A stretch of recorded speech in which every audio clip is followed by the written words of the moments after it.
नमस्कार मु शशि स्वागत करुच्ची मोर यूट्यूब चैनल ओडिया भिलपुर को।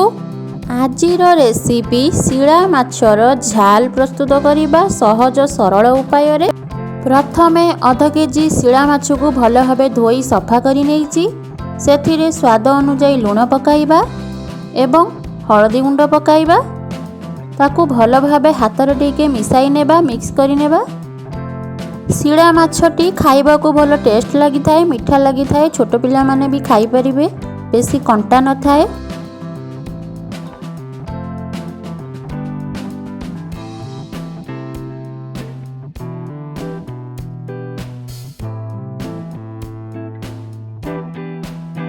देखंतु एठी माछटी भल भाबे लुण हळदी देई गोळाई की रखीची। गैस लगाइबा, गैस रे कड़ाई बसैबा। कड़ाई रे किछि सोरिष तेल नेबा। तेल को एई भली चारिआड को स्प्रेड करी नेबा, जहा द्वारा कि माछ भजाटी भल होई थाए। तेल टिके गरम होई गले सेही गरम तेल रे गोटे गोटे करी सबु माछ को पकाई नेबा एवं भल भाबे लेउटेई भाजी नेबा।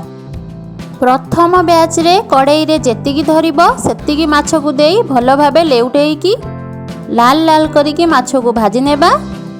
बाकी तक माछ को सेकेंड बैच रे सेम प्रोसेस रे भाजी नेबा।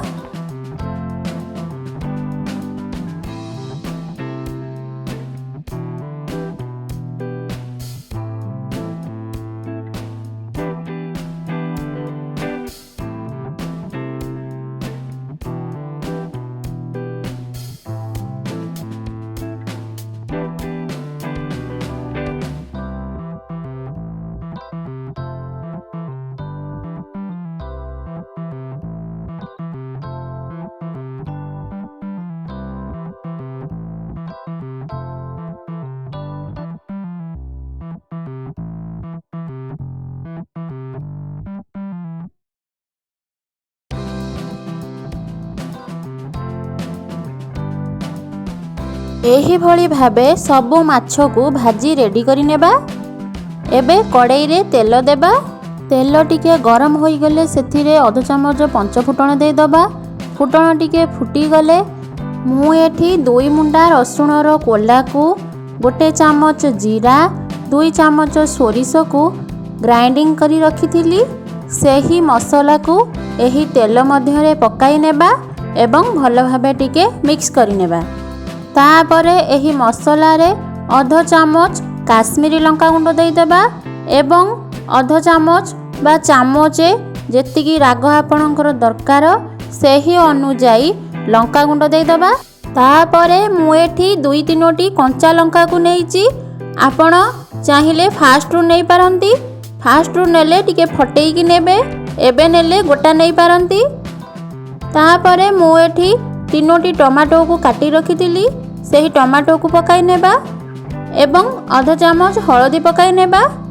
स्वाद अनुसार लुण पकाइबा एवं भल भाबे टिके कसी नेबा बा सबु मसाला को भल भाबे टिके मिसाई नेबा।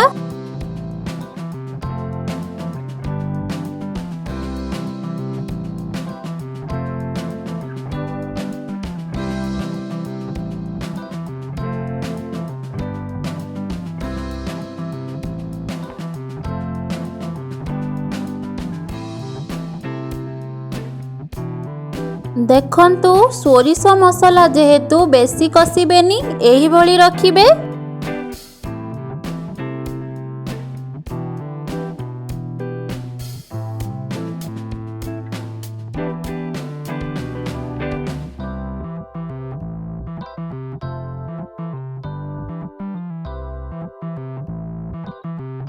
देखंतु एठी मसाला कसाटी होई जाईची। एबे एही मसाला कसारे आवश्यक अनुजाई पानी ऐड करि नेबा।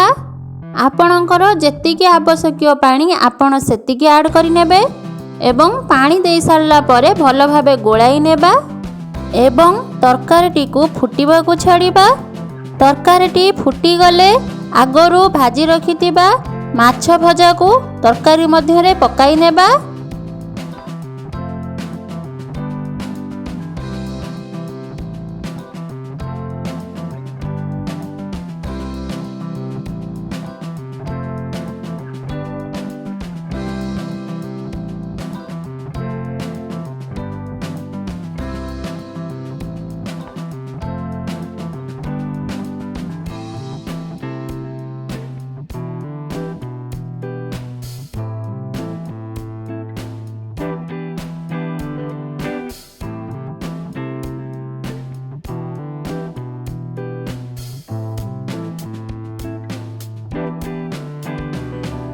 ଦେଖନ୍ତୁ ଏଠି ଶିଳା ମାଛର ଝାଲଟି ପ୍ରସ୍ତୁତ ହୋଇଯାଇଛି।